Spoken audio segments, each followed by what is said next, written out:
আচ্ছা, আসসালামু আলাইকুম সবাইকে। যারা ক্লাসে জয়েন হয়েছে একটু কমেন্ট করে জানাও যে আমার কথা ক্লিয়ার শোনা যাচ্ছে কিনা আর স্ক্রিনটা ঠিক মতো দেখতে পাচ্ছে কিনা। আসসালামু আলাইকুম সবাইকে। আসসালামু আলাইকুম সবাইকে।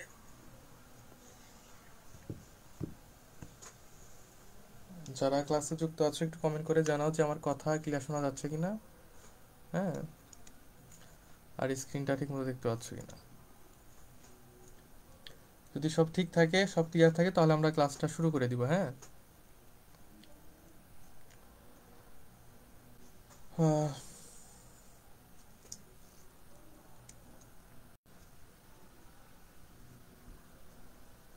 join হয়েছে একটু comment করে জানাও যে আমার কথা clear শোনা যাচ্ছে কিনা আর স্ক্রিনটা ঠিক মতো দেখতে পাচ্ছে কিনা।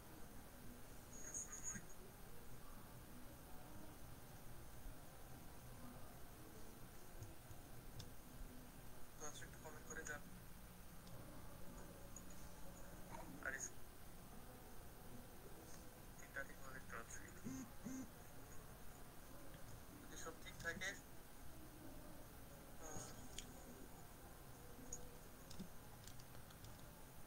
ওকে, আমি কিছু কথা বলি, সেটা হলো যে তোমাদের মনে হয় এক্সাম কয়েকটা ডিউ পড়ে গেছে, তাই না?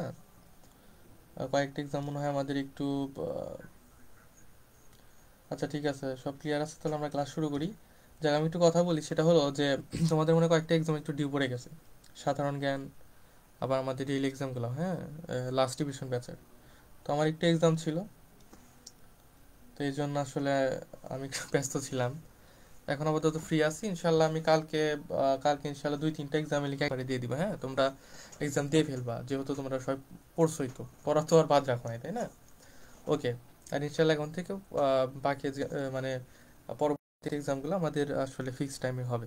আশা করি সমস্যা হবে না। ঠিক আছে, ওকে। চলো আমরা শুরু করি আজকের জিকে ক্লাস। আমাদের এটা 7 নাম্বার জিকে ক্লাস চলতেছে। হ্যাঁ, আজকে আমাদের জিকে ক্লাসের পড়া খুবই অল্প, খুবই কম।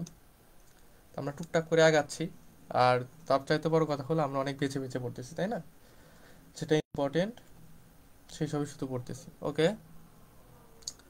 যাই হোক, আমরা শুরু করি, চলো। আমরা কোন পর্যন্ত পড়ছিলাম? আমরা সেক্টর পর্যন্ত পড়ছিলাম গতদিন, তাই না? গতদিন আমরা সেক্টর পর্যন্ত পড়ছিলাম। ওকে, আজকে আমরা পড়ব মুক্তিযুদ্ধে বিদেশি জনমত। ঠিক আছে, মানে বিদেশিরা মুক্তিযুদ্ধে আমাদের কিভাবে হেল্প করছে সেগুলো আমরা একটু পড়বো। ওকে, আর আজকে ক্লাস শেষে সবাই থাকবা, কারণ আজকে ক্লাসে আমি কুইজ ধরবো। মানে এতদিন যা যা পড়ছি আগের প্রশ্ন থেকে আমি কিছু প্রশ্ন করব। ঠিক আছে, তোমরা অ্যান্সার করবা। ঠিক আছে, একটু মানে আমাদের প্র্যাকটিস হয়ে যাবে আজকে।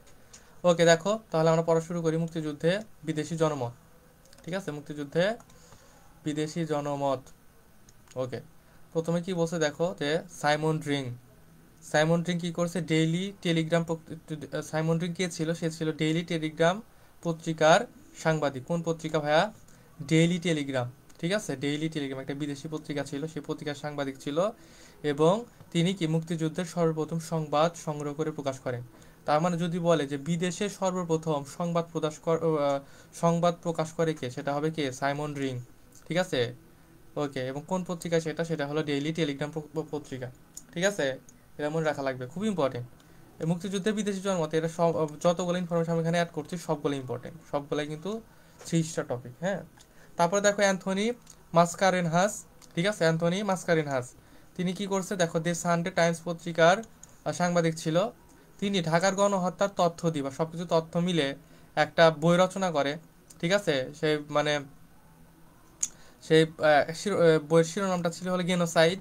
ঠিক আছে, গেনোসাইড খুবই ইম্পর্টেন্ট, এটা খুবই ইম্পর্টেন্ট এবং খুবই জনপ্রিয় একটা, কি বলে, ইনফরমেশন বা একটা এমসিকিউ স্যারদের জন্য। হ্যাঁ, তারা এটা থেকে অনেক প্রশ্ন করে, মানে বিভিন্ন ভর্তি পরীক্ষা এটা আসলে প্রশ্ন আছে, তোমাদের প্রশ্ন ব্যাঙ্গলে একটু ঘাটাঘাটি করো, দেখবা। হ্যাঁ, এবং তার বইটার নাম ছিল হলো the rape of Bangladesh, a legacy of blood. খুব important, the rape of Bangladesh, a legacy of blood. ঠিক আছে, এটা একটু মনে রাখো। তারপরে দেখো কি বলছে, যে এলেন গিন্সবার্গ। ঠিক আছে, এলেন গিন্সবার্গ ছিল একজন মার্কিন কবি।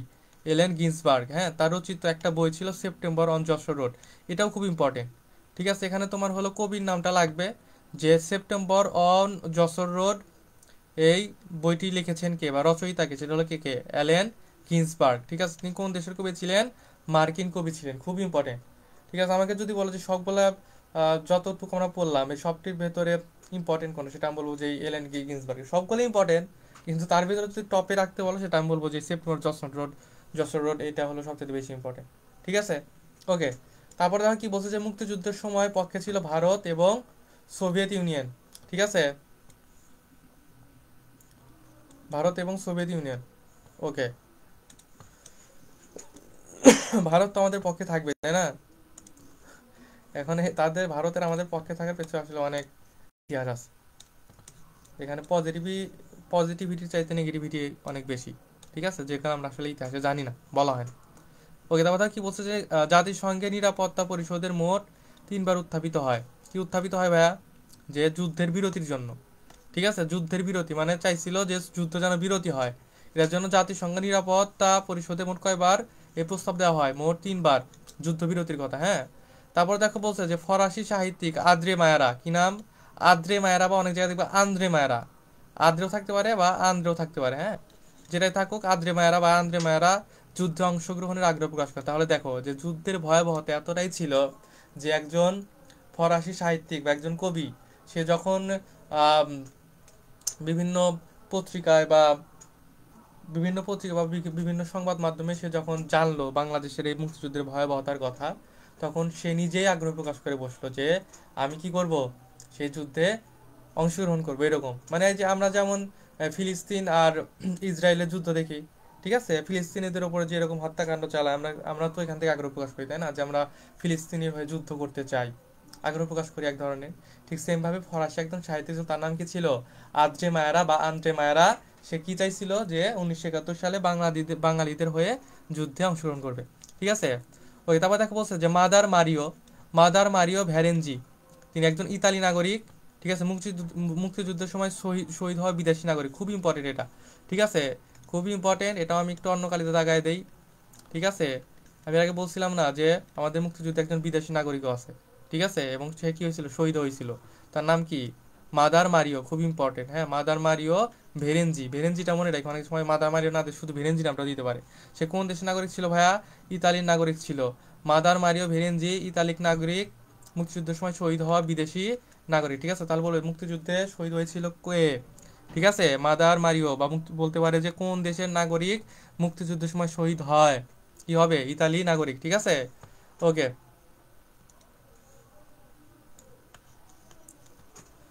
তারপরে দেখো কনসার্ট ফর বাংলাদেশ। আচ্ছা বলো তো, যতটুকু পড়লাম এর ভিতরে আর কোনো প্রবলেম আছে কিনা?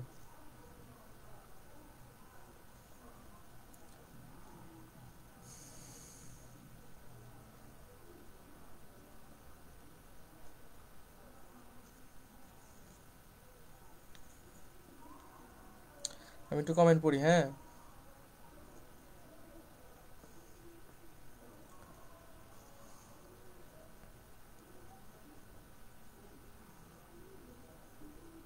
কথা বলি, সেটা হলো যে তোমাদের মনে হয় কয়েকটা ডিউ করে গেছে।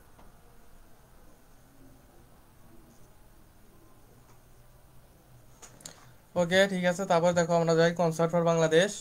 ঠিক আছে, একটা ব্যান্ড মিউজিকের কনসার্ট ছিল বাংলাদেশের জন্য। ঠিক আছে, যেটা অর্থনৈতিকভাবে এবং অর্থনীতিকে চাইতেও মনে করো যে বিদেশি জনমত গড়ার ক্ষেত্রে খুবই ইম্পর্টেন্ট একটা রোল প্লে করছিল মুক্তিযুদ্ধের সময়, হ্যাঁ। এটা খুবই important, concert for Bangladesh. Maximum ভর্তি পরীক্ষাতে এখান থেকে প্রশ্ন আসে, তো এটা আমাদের কোনোভাবেই স্কিপ করা যাবে না। ঠিক আছে, তো দেখো এখানে কি বলছে প্রথমে, যে কনসার্ট ফর বাংলাদেশের অনুষ্ঠিত হয় কবে? 1 আগস্ট 1971 সাল, ডেটটা মনে রাখা লাগবে। ঠিক আছে, 1 আগস্ট 1971 সাল। আমার সাথে সাথে বলো, তাহলে ক্লাসে পড়া মুখস্থ হয়ে যাবে। কনসার্ট ফর বাংলাদেশ অনুষ্ঠিত হয় কবে? 1 আগস্ট 1971 সাল। তারপর কি বলছে ভাই, দেখো যে অনুষ্ঠিত হয় কোথায়? Madison Square. কোথায়? Madison Square, New York. ঠিক আছে, তো তোমরা মেডিকেল ভর্তি পরীক্ষা দিবা না? হ্যাঁ, এই জন্য মেডিকেলের সাথে মেডিসিন একটা বিষয় জড়িত আছে না, এই জন্য মনে রাখবা যে অনুষ্ঠিত হয় কোথায়? মেডিসিন স্কোয়ার, নিউ ইয়র্কে, হ্যাঁ। ওকে, তারপর কি বলছে দেখো, যে কনসার্ট ফর বাংলাদেশের উদ্যোক্তা কে ছিল? উদ্যোক্তা ছিল রবি শঙ্কর এবং জর্জ হ্যারিসন, খুব ইম্পর্টেন্ট। রবি শঙ্কর এবং জর্জ হ্যারিসন, আমরা শুধু জর্জ হ্যারিসনের কথাটাই মনে রাখি, রবি শঙ্কর কিন্তু ম্যাক্সিমাম স্কিপ করে যায়। ঠিক আছে, তো এটাই স্কিপ করা যাবে না। আমার সাথে সাথে বলো যে কনসার্ট ফর বাংলাদেশের উদ্যোক্তা ছিল কে? পণ্ডিত রবিশঙ্কর এবং জর্জ হ্যারিসন। কনসার্ট ফর বাংলাদেশের উদ্যোক্তা ছিলেন কে? পণ্ডিত রবিশঙ্কর এবং জর্জ হ্যারিসন। ঠিক আছে, তারপর দেখো কি বলছে যে কনসার্ট ফর বাংলাদেশ, এই যে কনসার্ট ছিল এখানে কোন ব্যান্ড দল অংশগ্রহণ করছিল? সেই ব্যান্ড দলটার নাম হলো দ্য বিটলস। কি? The Beatles. বিটলস আসলে কিসের নাম বলতে পারবা কেউ? কেউ জানো কিনা বলো তো, বিটলস মানে কি? হ্যাঁ, বা বিটলস আসলে কিসের নাম? কেউ জানো কিনা? ওকে, তারপর দেখো এখানে কি বলছে, দ্য কনসার্ট ফর বাংলাদেশ নেওয়ার সিনেমার পরিচালক ছিল কে? সিনেমার পরিচালক ছিল হলো সল সুইমার। সল সুইমার। ঠিক আছে, সল সুইমার, এটা একটু মনে রাখো। তারপর দেখো বলছে কি মুক্তি পায় কত সালে? সিনেমাটি মুক্তি পায় কত সালে? 1972 সালে। ঠিক আছে, কত কত সালে? 1972 সালে। কোথায় মুক্তি পায়? যুক্তরাষ্ট্রে। ঠিক আছে, সবাই একটু কমেন্ট করে কিন্তু যে দ্য বিটলসের মানে কি। ওই তারপর দেখো কি বলছে যে বাংলাদেশের ডাক টিকিট। আচ্ছা এখানে ডাক টিকিট, আচ্ছা এক মিনিট ওয়েট, ডাক টিকিট তো অন্য জায়গায় দিছিলাম আমি। উম,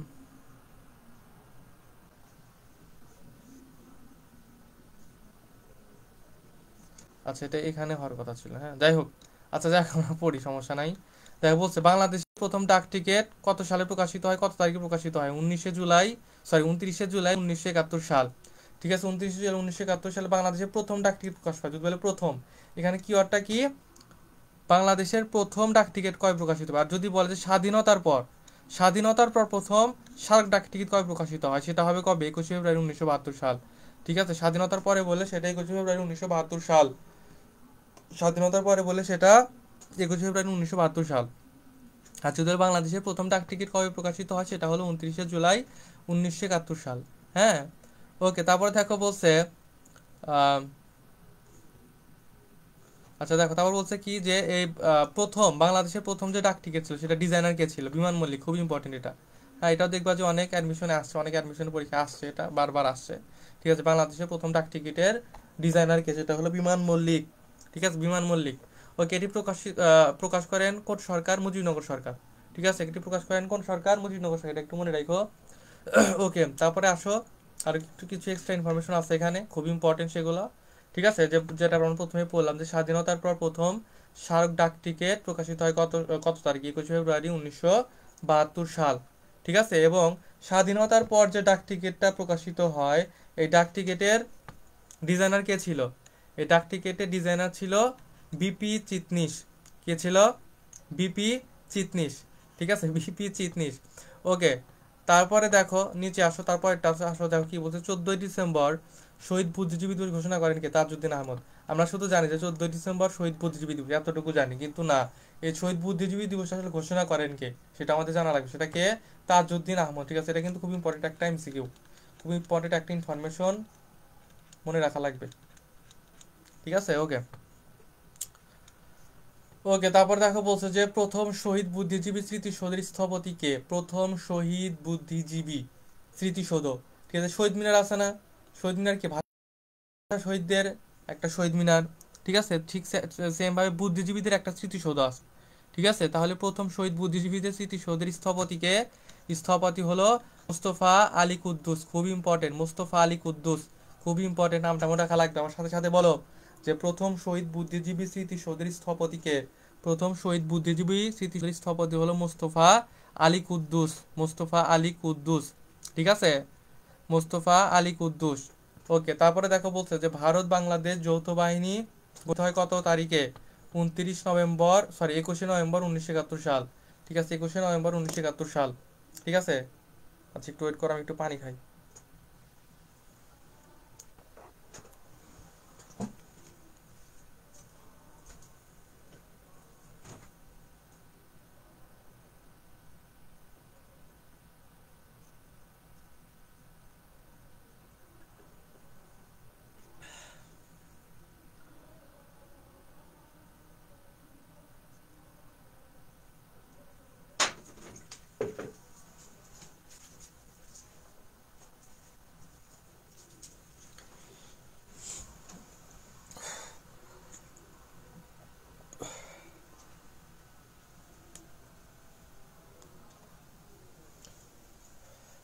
ওকে, তাহলে কি বললাম আমরা? যে প্রথম শহীদ বুদ্ধিজীবী স্মৃতিসৌধের স্থপতি কে? মোস্তফা আলী কুদ্দুস। আর ভারত বাংলাদেশ যৌথ বাহিনী গঠন করা হয় কবে? 21শে ফেব্রুয়ারি 1971 সাল। ঠিক আছে, ওকে।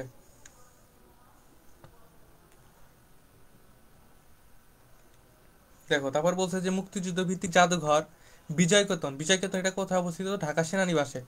ঠিক আছে, ইম্পর্টেন্ট, মনে রাখবা এটা। ওকে, তারপর দেখো বলছে যে মুক্তিযুদ্ধ ভিত্তিক মন্ত্রণালয় গঠিত হয় কত তারিখে? মুক্তিযুদ্ধ ভিত্তিক মন্ত্রণালয় গঠিত হয় 23 অক্টোবর 2001 সালে। 23 অক্টোবর 2001 সালে। মুক্তিযুদ্ধ দিবস কবে? 1 ডিসেম্বর 1900, সরি, মুক্তিযুদ্ধ দিবস কবে? 1 ডিসেম্বর। এটা খুব ইম্পর্টেন্ট, আমি এটা একটু হাইলাইটার দিয়ে মার্ক করে দিই, হ্যাঁ। এটা খুবই ইম্পর্টেন্ট একটা ইনফরমেশন, কিন্তু ম্যাক্সিমাম স্টুডেন্ট জানে না। মুক্তিযুদ্ধ দিবস বলা হয় কত তারিখকে? 1 ডিসেম্বর 1900, সরি আবার 1900 বলতেছি, 1 ডিসেম্বর।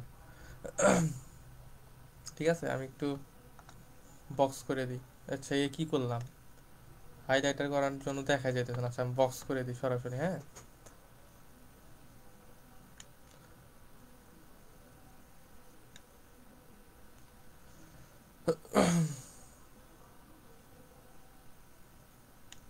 ওকে, বক্স করে দিলাম সুন্দর করে।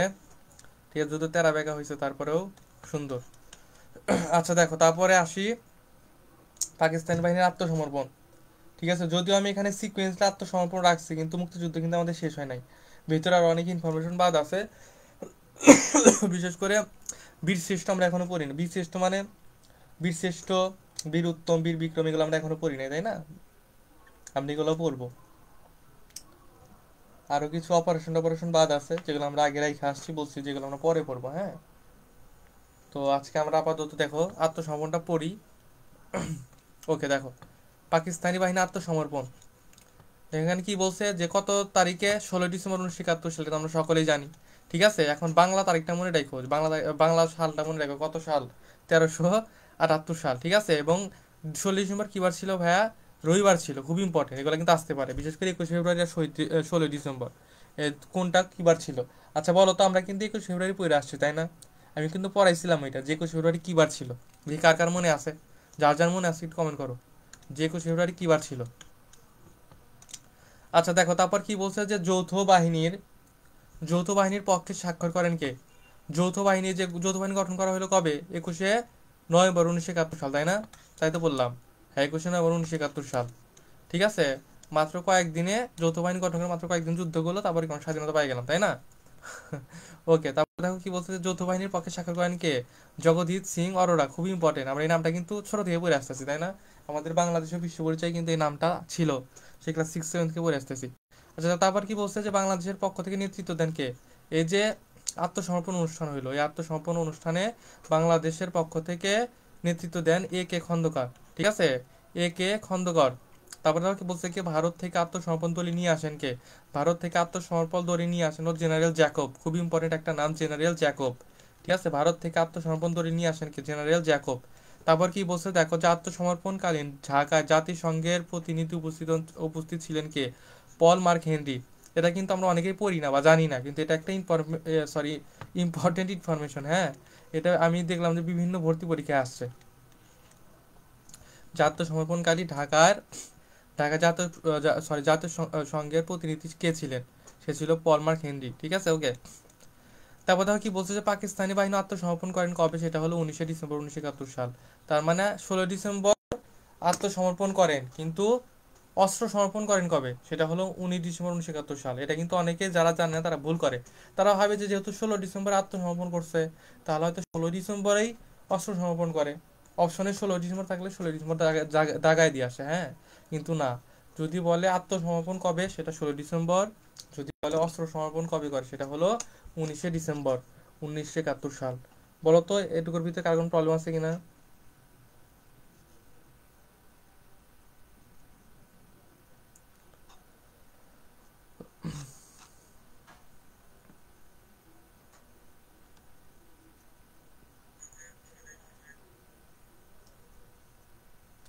হ্যাঁ, খালিদুল মুত্তালিব, থার্সডে, হ্যাঁ ভাই, ঠিক আছে।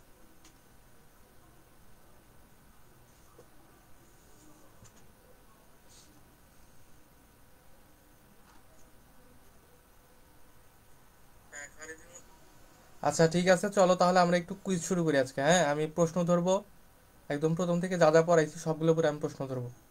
ঠিক আছে, কমেন্ট করবা।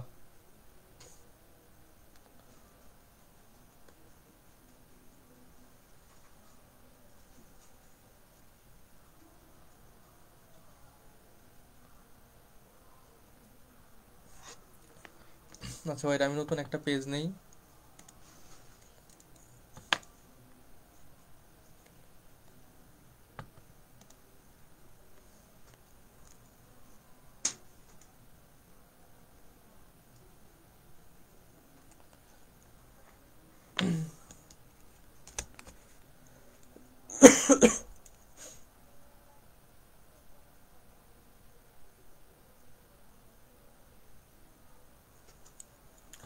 আচ্ছা ঠিক আছে, চলো আমরা শুরু করি। হ্যাঁ, সবাই কিন্তু কমেন্ট করবা রাইট অ্যান্সার। ঠিক আছে, এখানে কিন্তু কোনো অপশন থাকবে না। পরীক্ষা অপশন থাকতে পারে, এখানে কোনো অপশন থাকবে না। তো এক নাম্বার প্রশ্ন হলো ভাইয়া, দেখো যে বাংলাদেশ আওয়ামী মুসলিম আচ্ছা, দেখো যে শেখ মুজিবুর রহমান,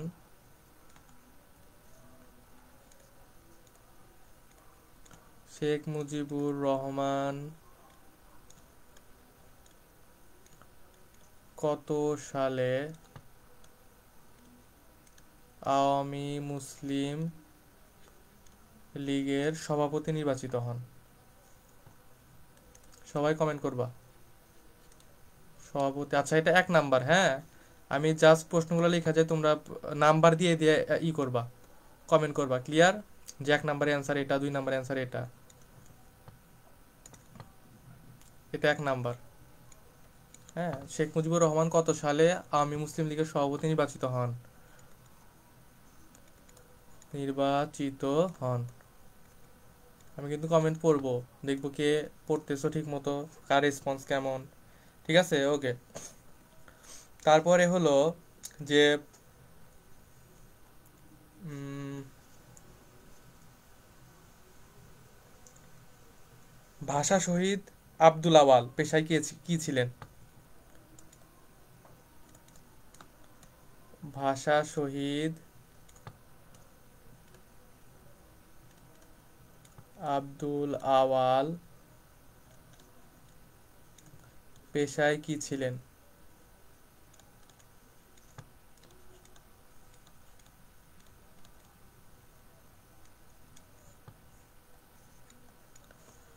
ওকে, তারপরে হলো যে ভাষা আন্দোলনের সর্বকনিষ্ঠ শহীদ।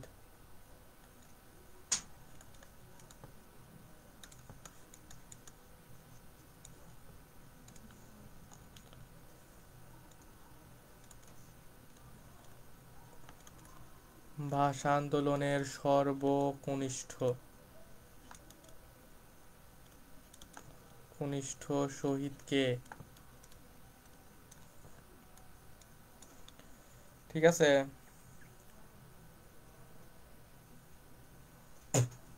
আচ্ছা,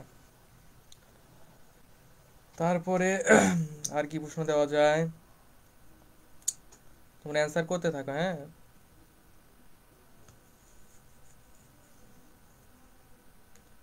তারপরে বলো, খুব ইম্পর্টেন্ট একটা প্রশ্ন যে বাংলায় মুঘল সাম্রাজ্যের প্রতিষ্ঠাতা কে?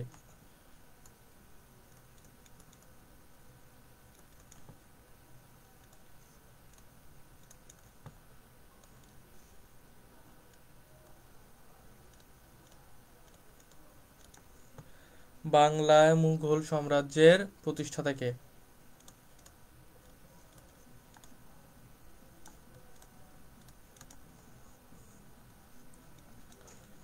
বাংলায় মুঘল সাম্রাজ্যের প্রতিষ্ঠাতা কে?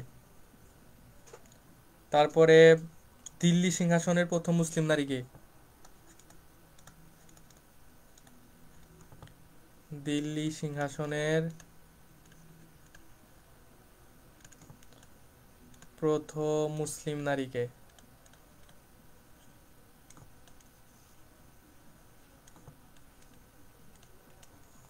কমেন্ট করবা সবাই অবশ্যই।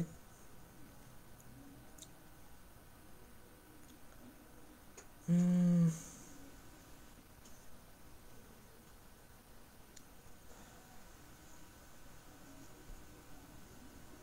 তারপরে বলবা যে গ্রন্থাগারের সিঁড়ি থেকে পড়ে মারা যান কে? ঠিক আছে।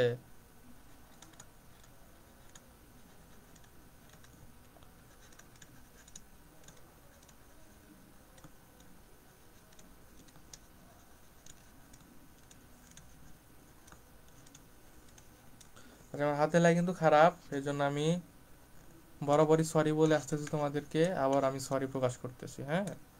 আমার হাতের লাই কিন্তু আসলে অনেক খারাপ। তাহলে গ্রন্থাগারে সিঁড়ি থেকে পড়ে মারা যান কে? তারপরে আবার কি প্রশ্ন দেওয়া যায়? দেখো, বৌদ্ধ ধর্মের কনস্ট্যান্টাইন কে? বৌদ্ধ ধর্মের কনস্ট্যান্টাইন, তাই না? কনস্ট্যান্টাইন, যাই হোক বানান একটু ওলটপাল হইতে পারে, সমস্যা নাই। কনস্ট্যান্টাইনকে, হ্যাঁ। ওকে, বৌদ্ধ ধর্মের কনস্ট্যান্টাইনকে। হয়ে গেল 7 নাম্বার। আর কি প্রশ্ন দেওয়া যায়? উম,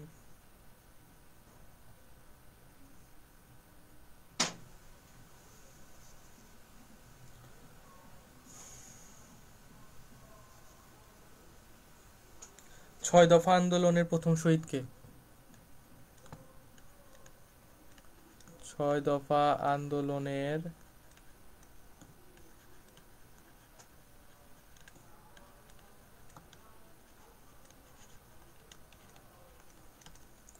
প্রথম শহীদ কে? 8 নাম্বারে গেল।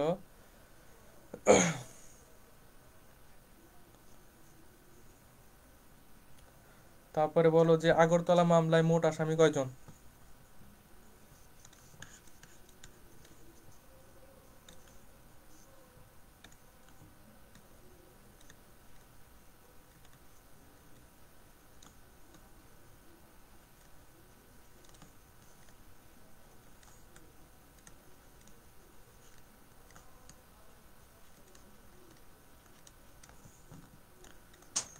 আগরতলা মামলার মোট আসামি কয়জন? লাস্ট আর একটা প্রশ্ন দিব। আহ,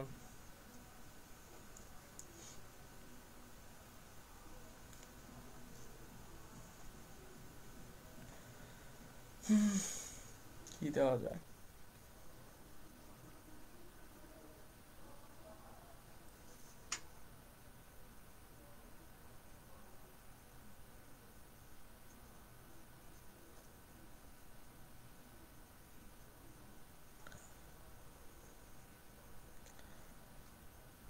আচ্ছা বলো, প্রথম জাতীয় পতাকার নকশাকার কে? প্রথম জাতীয় পতাকার নকশাকার।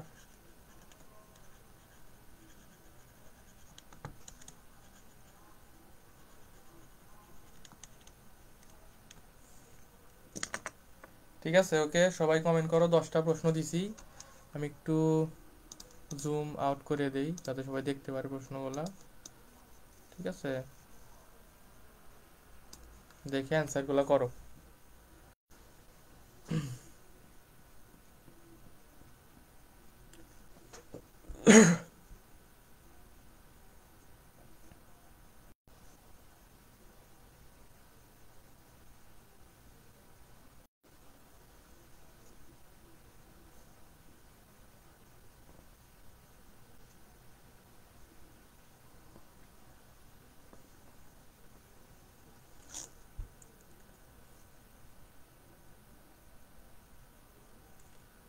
হ্যাঁ, খালিদ বিন মুত্তালিব 1 নাম্বার প্রশ্নের উত্তর দিছে যে শেখ মুজিবুর রহমান কত সালে আওয়ামী লীগের সভাপতি নির্বাচিত হন? 1966 সাল, হ্যাঁ ঠিক আছে। ভাষা শহীদ 2 নাম্বার প্রশ্ন, ভাষা শহীদ আব্দুল আল পেশায় কি ছিলেন? এটা ইসমাত জাহান জ্যোতি অ্যান্সার দিছে রিক্সা ড্রাইভার, হ্যাঁ ঠিক আছে। তারপরে 3 নাম্বার প্রশ্ন, ভাষা শহীদ ভাষা আন্দোলনের সর্বকনিষ্ঠ শহীদ কে? সেটা খালিদ বিন মুত্তালিব অ্যান্সার করছে ওহিবুল্লাহ, হ্যাঁ ঠিক আছে। তারপরে 4 নাম্বার প্রশ্ন, বাংলায় মুঘল সাম্রাজ্যের প্রতিষ্ঠাতা কে?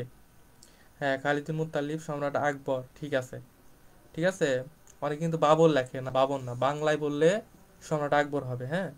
5 নম্বর প্রশ্ন বলছে যে দিল্লি সিংহাসনের প্রথম মুসলিম নারী কে? হ্যাঁ, এটা খালিদ বিন মুত্তালিব বলছে বলছে যে রাজিয়া সুলতানা। আচ্ছা ঠিক আছে, রাজিয়া সুলতানা বা সুলতানা রাজিয়া, হ্যাঁ আসলে আমরা সুলতানা রাজিয়ায় পড়ছিলাম। তো যাই হোক, রাজিয়া সুলতানা মনে রাখছো, এটাও ঠিক আছে। ওকে, তারপর 6 নাম্বার কি বলছে, যে গ্রন্থাগারে সিঁড়ি থেকে পড়ে মারা যান কে? কি হবে, এটা কি অ্যান্সার করো নাই? আচ্ছা, ইসমাত জাহান চৌধুরী অ্যান্সার করছে 6 নাম্বার, হুমায়ুন। হ্যাঁ, সম্রাট হুমায়ুন, তাই না? ওই জন্য পড়ছিলাম যে হুমায়ুন আহমেদের সাথে মিল করে, তাই না? যারা ক্লাস করছো তাদের ভোলার কথা না। আচ্ছা, 7 নাম্বার বলছে কি বৌদ্ধ ধর্মের কনস্ট্যান্টাইন বলা হয় কাকে? 7 নাম্বার অ্যান্সার কে করছো? 7 নাম্বার, হ্যাঁ সম্রাট অশোক, ইসমাত জাহান চৌধুরী অ্যান্সার করছে সম্রাট অশোক। ঠিক আছে। তারপর দেখো বলছে যে 8 নাম্বারে 6 দফা আন্দোলনের প্রথম শহীদ কে? 6 নাম্বার, হ্যাঁ এশা এশা এশা অ্যান্সার করছে মনু মিয়া। হ্যাঁ, 8 নাম্বার ঠিক আছে, 6 দফা আন্দোলনের প্রথম শহীদ হলো মনু মিয়া। ঠিক আছে। আচ্ছা আচ্ছা, আমি একটা জিনিস বুঝলাম না, মানে যারা একটা প্রশ্নে অ্যান্সার করছে ওইটা আর কেউ অ্যান্সার করে নাই। ঠিক আছে, আমি চাচ্ছিলাম যে সবাই 10টা করে অ্যান্সারই, প্রশ্নের অ্যান্সার করবা, কিন্তু আমি দেখতেছি যে 1 নাম্বারে যে করছে সে শুধু 1 নাম্বারই করছে, আর একজন 2 নাম্বার, একজন 3 নাম্বার, এরকম। ঠিক আছে। আর যাই হোক, তারপরে দেখো কি বলছে যে, আচ্ছা 8 নাম্বার গেল, হ্যাঁ মনু মিয়া। 9 নাম্বার কি বলছে, আগরতলা মামলার মোট আসামি কয়জন ছিল? হ্যাঁ, ঈশা অ্যান্সার করছে 35 জন, ইসমাত জাহান চৌধুরী অ্যান্সার করছে 35 জন, খালেদ বিন মুত্তালিব অ্যান্সার করছে 35 জন। ওকে, তারপর 10 নাম্বার প্রশ্ন, প্রথম জাতীয় পতাকা নকশাকার কে? এটা কেউ অ্যান্সার করো নাই। এশা কামরুল হাসান, না হয় নাই।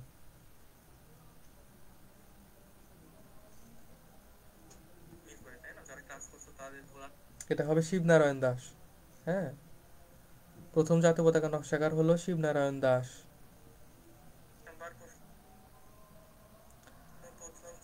ওকে, যাই হোক, তোমরা মোটামুটি রেসপন্স ভালোই আছে, খারাপ না। যেগুলো ভুল করছো যে, বা যে পারো নাই, এগুলো একটু ভালো করে দেখবা। ঠিক আছে। ওকে, যতটুকু পড়াইলাম ভালো করে পড়বে, এই টপিকগুলো থেকে অবশ্যই বিগত বছরের প্রশ্ন সলভ করবা। ঠিক আছে। ভার্সিটি প্রশ্ন, মেডিকেল প্রশ্ন, বিসিএস প্রশ্ন অবশ্যই সলভ করবা। ঠিক আছে, ম্যাক্সিমাম জায়গায় দেখবা যেগুলো থেকে প্রশ্ন আসছে। এবং আমি যতটুকু পড়েছি এতটুকু কিন্তু স্কিপ করার এখানে কোনো অপশনই নাই। ঠিক আছে, নো অপশন স্কিপ করা। ঠিক আছে, কোনো অপশন নাই। ওকে ঠিক আছে। আজকে এতটুকুই ছিল, এখন বলো যে কারো কোনো প্রশ্ন আছে কিনা। ঠিক আছে, যতটুকু পড়লাম এটার ভিতরে কারো কোনো প্রশ্ন আছে কিনা, কে কোনো টপিক বোঝো না এমন কি কোনো জায়গায় আছে কিনা বলো। ঠিক আছে, আর ইনশাল্লাহ আমাদের যে টিউব এক্সামগুলো ছিল ইনশাল্লাহ সবই নিয়ে ফেলা হবে। ঠিক আছে, ভাইয়া একটু ব্যস্ত ছিল এক্সামের জন্য, তো তোমরা কেউ মাইন্ড করো না, কেমন? ইনশাল্লাহ সবগুলা এক্সামই নিয়ে নেওয়া হবে।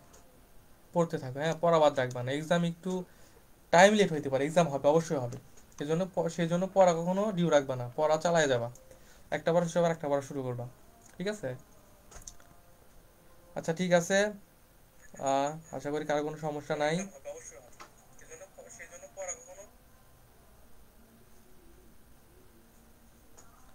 ওকে ঠিক আছে, ভালো থাকো সবাই, আমার জন্য একটু দোয়া করো। হ্যাঁ।